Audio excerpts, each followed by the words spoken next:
नमस्कार। आज के इस विश्लेषण में एक बेहद गहरी और दिलचस्प दार्शनिक सोच को डिकोड किया जा रहा है। यह स्रोत सामग्री इंसानी रिश्तों और समझ की उस सच्चाई के इर्द गिर्द घूमती है जिसे महसूस करने में अक्सर एक उम्र बीत जाती है। चलिए बिना किसी देरी के सीधे इस सफर की शुरुआत करते हैं। चलिए सीधे मूल पाठ पर आते हैं। कहा गया है, अच्छे इंसान और अच्छी किताबें जल्दी समझ में नहीं आता है, वक्त लगाना पड़ता है। समझ में आ गया, बहुत दूर तक जाना पड़ता है ये जानने के लिए कि करीब कौन था, दिल गिर गया। ये सिर्फ कुछ शब्द नहीं है, बल्कि इंसानी फितरत, कोशिश और उस अचानक होने वाले एहसास की एक पूरी भावनात्मक कहानी है।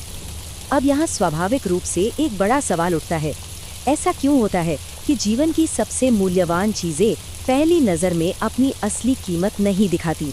जैसे किसी शानदार किताब का कवर शायद बहुत साधारण सा लगे, वैसे ही असली गहराई हमेशा एक आवरण के पीछे छिपी होती है और इस गहराई तक पहुंचने के लिए बहुत धैर्य की जरूरत होती है।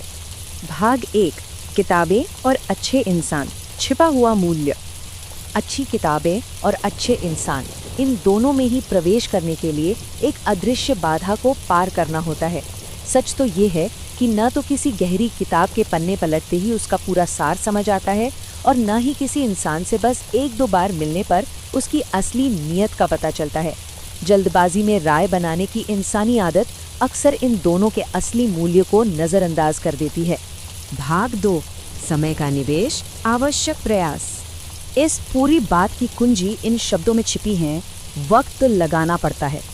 यहाँ ध्यान देने वाली बात यह है कि समय का सिर्फ गुजरना काफी नहीं है, इसे सक्रिय रूप से निवेश करना पड़ता है। बिल्कुल वैसे ही जैसे एक जटिल किताब एकाग्रता मांगती है। किसी व्यक्ति की गहराई को समझने के लिए उसके साथ जानबूझकर ध्यानपूर्वक वक्त बिताना पड़ता है। इसके बिना सब अधूरा ही रह जाता है। यहाँ एक स्पष्ट चरण दर चरण चलने वाली प्रक्रिया उभर कर सामने आती है। शुरुआत होती है एक मुलाकात से, फिर आता है समय का निवेश जो बहुत सारे धैर्य की मांग करता है, और जब ये सब पूरा होता है तब जाकर कहीं अंतिम समझ या बोध प्राप्त होता है। ये कोई रातों रात होने वाला चमत्कार बिल्कुल नहीं है, बल्कि एक धीमी और क्रमिक यात्रा है।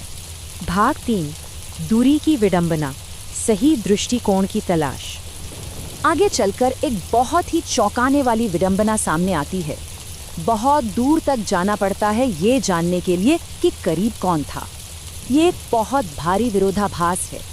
अक्सर जब कोई पास होता है तो उसका महत्व धुंधला सा लगता है। निकटता का असली एहसास तो तभी हो पाता है जब बीच में एक बहुत बड़ी दूरी बन चुकी होती है। यहाँ बहुत दूर तक जाना किसी भौगोलिक दूरी या किलोमीटर की बात नहीं है। ये जीवन के अनुभवों और परिपक्वता के संचय को दर्शाता है। ये वो बीता हुआ वक्त है जो पीछे मुड़कर देखने की क्षमता देता है कि असल में निस्वार्थ भाव से साथ कौन खड़ा था। ये सफर तय किए बिना वो स्पष्ट परिप्रेक्ष्य पाना लगभग नामुमकिन है। ये एक बहुत गहरी मानवीय त्रासदी को उजागर करता है। दूर जाने की प्रक्रिया और करीब कौन था का एहसास, इन दोनों के बीच का फासला सच में दिल दहला देने वाला है। हमारे ठीक सामने जो अमूल्य है उसे सराहने के लिए अक्सर उसे ही बहुत पीछे छोड़ देना पड़ता है। समझ तो आती है, पर विडंबना ये है कि तब तक बहुत देर हो चुकी होती है। भाग 4, अचानक दिल टूटना, भावनात्मक पतन। ये पूरी दार्शनिक यात्रा अंत में इन चंद शब्दों पर आकर एकदम से ठहर जाती है, दिल गिर गया। ये एक बहुत ही शांत लेकिन बेहद गहरा भावनात्मक पतन है।